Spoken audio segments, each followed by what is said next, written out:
સમાજમાં જે વ્યાપી એનો અવાજ ઉઠાવવાનું મેં કામ કર્યું અને બુલંદીથી અવાજ અને ઉઠાવી અને લડત ઉપાડી ત્યારે એને ખૂબ બહોળો જનપ્રતિસાદ મળ્યો. સમાજના આગેવાનોએ એક નિર્ણય લીધો કે ભાઈ આપણે 23 માર્ચે જે સંમેલન યોજવા જઈ રહ્યા છીએ એને મોકૂફ રાખીએ અને જેટલા 101 આગેવાનોએ મળી અને આ નિર્ણય લીધો કે એક રાજકીય વ્યક્તિની શંકાસ્પદ ભૂમિકા સૌ જાણે છે. મારો સમાજના બધા વ્યક્તિઓ ભલી ભાંતિ જાણે છે કે હું મારી ઓગળી ક્યાં ચૂંધાઈ રહી છે અને વ્યક્તિ પોતે પણ જાણે છે કે આ સ્પષ્ટપણે મને કહેવાય છે, માત્ર નામ નથી લીધું ઔપચારિક વધાવું એ એક સામાજિક આગેવાન તરીકે મારી ફરજ પણ છે, કર્તવ્ય છે ને એને મેં વધાવ્યો છે.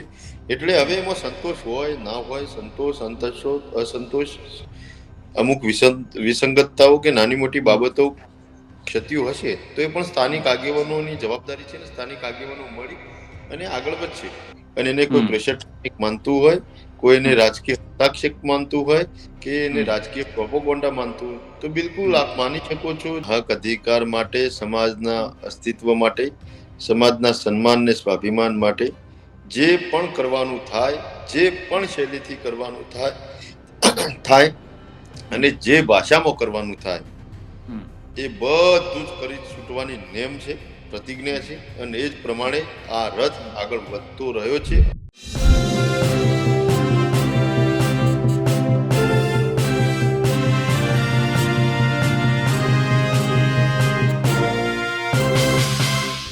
પાટણનો ઝીલિયાકાંડમાં જે રીતે વિવાદો થયા, જે રીતે અલ્પેશ ઠાકોરનું નામ શકુની મામા તરીકે લેવાયું, તેને લઈને હવે વિવાદ છે. ત્યારે ઠાકોર સમાજનું અલગ જૂથ હવે પાટણમાં મોટું સંમેલન કરવા જઈ રહ્યું છે. સાથે સ્થાનિક સ્વરાજની ચૂંટણી પહેલાં આ સંમેલન કરીને સરકારને એક ચીમકી આપવાની વાત પણ થશે. નમસ્કાર, હું છું ચિંતામણી પુત્ર અનિલ પટેલ. સ્વાગત છે આપનું અમારા વિશેષ કાર્યક્રમમાં. આ અંગે ઠાકોર ક્ષત્રિય સમાજના આગેવાન છે અભિજીતસિંહ બારડ. એમની સાથે આપણે વાત કરી. અભિજીતસિંહ બારડે સીધી રીતે કીધું કે સરકાર એને દાદાગીરી સમજે, રિક્વેસ્ટ છે, કોઈ પણ વાત સમજે, પણ એ તમામ વાતો લઈને તેઓ સંમેલન તો કરશે જ. આવો સાંભળીએ અભિજીત બારડ શું કહી રહ્યા છે.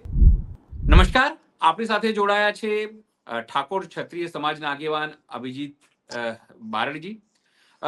અભિજીતભાઈ, ખાસ કરીને મારો સવાલ એ છે કે 23 તારીખનું તમારું કાર્યક્રમ કેન્સલ થાય છે, જે એક શક્તિ પ્રદર્શન હતું. એના પછી તમે એક લાંબુ લચક 48 મિનિટનું એક તમે લાઈવ કર્યું કે ભાઈ એકચ્યુઅલી શું થયું હતું એની અંદર, એ મિટિંગની અંદર શકુની કોણ છે એ તમામ વસ્તુઓ તમે વાત કરી. પછી કીધું કે અમે પોતાનું સંગઠન બનાવીશું, તમામ વસ્તુઓ. હવે ત્યાં વાત સામે આવી રહી છે કે એક તમે સંમેલન ત્યાં કરવાનો છો, સ્નેહ મિલનના નામે તમામ વસ્તુ લોકોને એકત્ર કરવાનો છો. શું છે આખું ત્યાં, હવે શું કરવાના છો આપ સમાજને લઈને, તમારી જે ઘટનાઓ ઘટી એને લઈને? નમસ્કાર જી.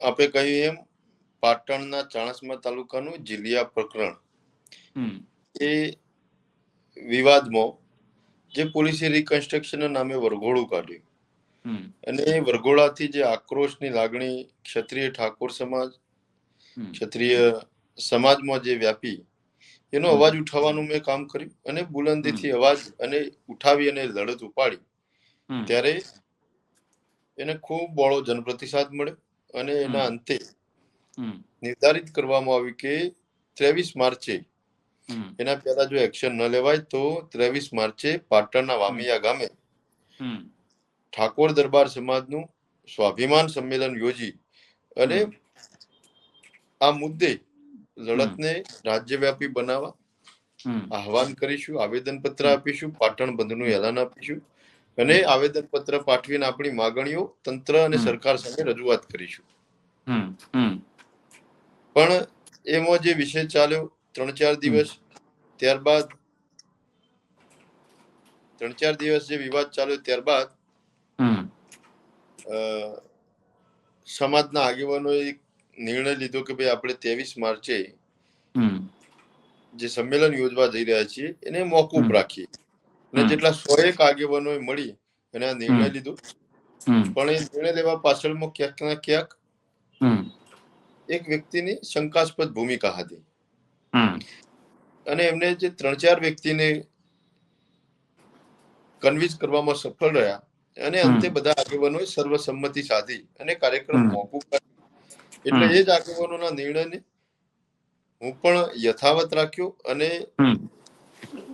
એ જ પ્રમાણે આપણે બીજા દિવસે અમે માતાજીના ધામમાં હર્ષિદમાં સમાજના આગેવાનો અને યુવાનોની ઉપસ્થિતિમાં એ કાર્યક્રમ મોકૂફ રાખવાની જાહેરાત કરી અને પાટણ જિલ્લા મુદ્દે જે આખો વિષય તો પ્રકરણ ઉપર આપણે પૂર્ણ વિરામ મૂકી.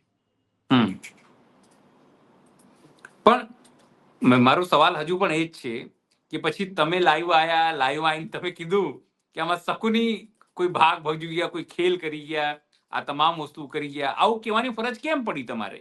કેમ ખુલાસો આપવો પડ્યો સમાજને?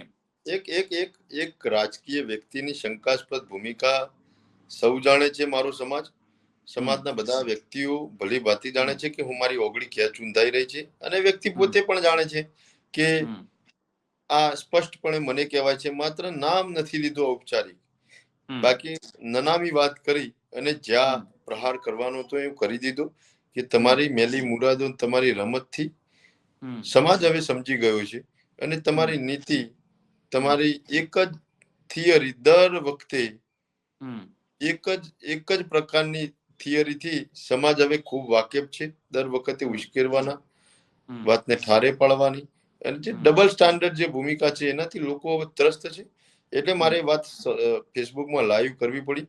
રહી વાત કાર્યક્રમની, તો માં ભગવતી જગદંબા અને ભોળિયાનાથની મરજી નહીં હોય, બાકી આવા ગમે તેવા પ્રયત્નો કરે તો આ સંમેલન મોકૂફ ના રહે. પણ એની કદાચ એના કઈ સંકેત હશે.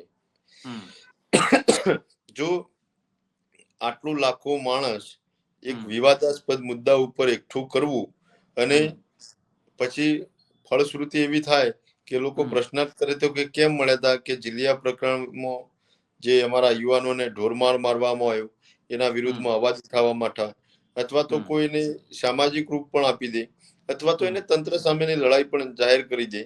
એનાથી વિશેષ હવે હું મનથી એવો સંકલ્પ કર્યો છે કે ઠાકોર દરબાર સમાજનું સ્વાભિમાન સંમેલન જે હતું એ જ પ્રકારે ઠાકોર દરબાર સમાજનું સંમેલન તો યોજવું, પણ એક નવા રંગરૂપ ઢાંચામાં અને સાચા, સારા અને શુભ આશયથી આપણે યોજવું.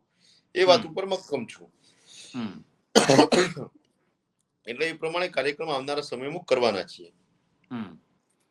એના માટે કોઈ સમિતિ બનાવી છે? એના માટે તમે કોઈ રણનીતિ બનાવી છે કે કેટલા લોકો ભેગા કરવાના છે, ક્યાં કરવાનું છે, એવી કોઈ વસ્તુ, કોઈ આયોજન? કારણ કે તમે કીધું કરવાના છે, કેટલા સમયમાં કરવાના છો, કેટલા લોકો ભેગા કરવાના છો, અને એનો ઉદ્દેશ્ય શું હશે? ખાલી સમાજની વાત કરવાની હશે કે બીજી કોઈ વસ્તુ, કે તમારા સમાજના શકુનીઓને ઉજાગર કરવાની વાત હશે? એમ સંમેલન કરવી, મીટિંગ કરવી મારા માટે કે મારા સમાજ માટે નવી વાત નથી. આ રૂટીન કાર્યક્રમ છે. રોજે રોજ મળતા હોઈએ છે, રોજે રોજ આ ચર્ચાઓ થતી પણ હોય છે. પણ આ વખતે પાટણના કાર્યક્રમની જાહેરાત થઈ હતી, એટલે નિશ્ચિતપણે સંમેલન પાટણમાં જ કરવાનું છે. રહી વાત રણનીતિ, થિયરી, તો હું એક સંગઠનનો પ્રમુખ છું. સમાજ તો સાથે છે જ, પણ સમાજનું એક સંગઠન, એ સંસ્થાનો પ્રમુખ છું.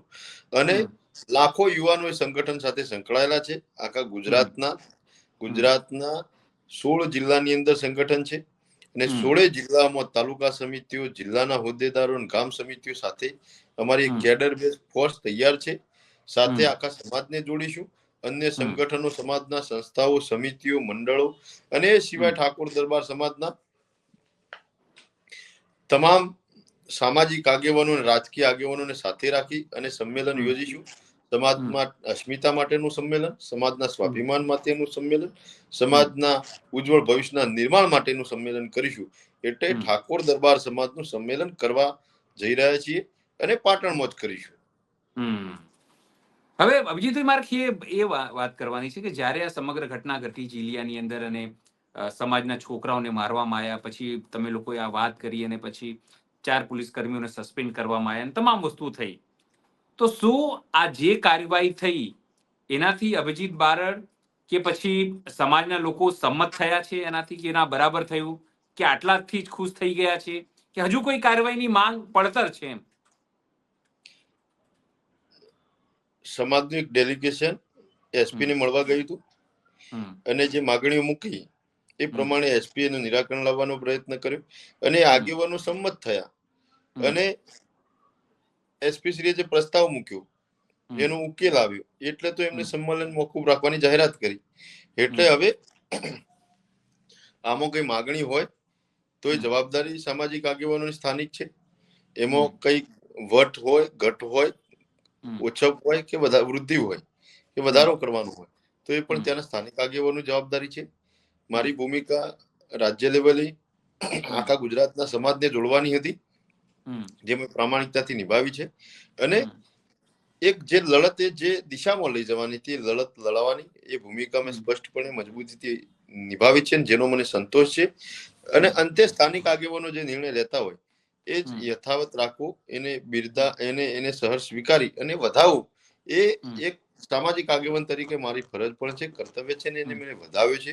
એટલે હવે એમાં સંતોષ હોય ના હોય, સંતોષ, અસંતોષ, અમુક વિસંગતતાઓ કે નાની મોટી બાબતો ક્ષતિઓ હશે તો એ પણ સ્થાનિક આગેવાનોની જવાબદારી છે ને સ્થાનિક આગેવાનો મળી અને આગળ વધશે. કારણ કે એની અંદર એવી પણ વાત આવી હતી કે એફઆઈઆર થવી જોઈએ જે પણ જવાબદાર પોલીસ કર્મીઓ છે એના ઉપર, કે જે પોલીસ કર્મીઓમાં મહિલા પોલીસ કર્મી પણ હતા એમને પણ સસ્પેન્ડ કરવામાં નથી. એ બધી વાતો હતી જે છાપામાં પણ અમે લોકો અહીંયા અમદાવાદમાં વાંચી બિલકુલ હતી. તમામ હતી, વસ્તુ ઘણી બધી માગણીઓ હતી, પણ સ્થાનિક આગેવાનો જે એજન્ડામાં લીધું એ જ પ્રમાણે માગણીઓ મૂકી અને એ જ પ્રમાણે માગણીઓ સંતોષાઈ. તો તંત્ર, મધ્યસ્થી અને રજૂઆત કરનારું એક ડેલિગેશન, પ્રતિનિધિત્વ મંડળ, એ વચ્ચેનો આ વિષય છે.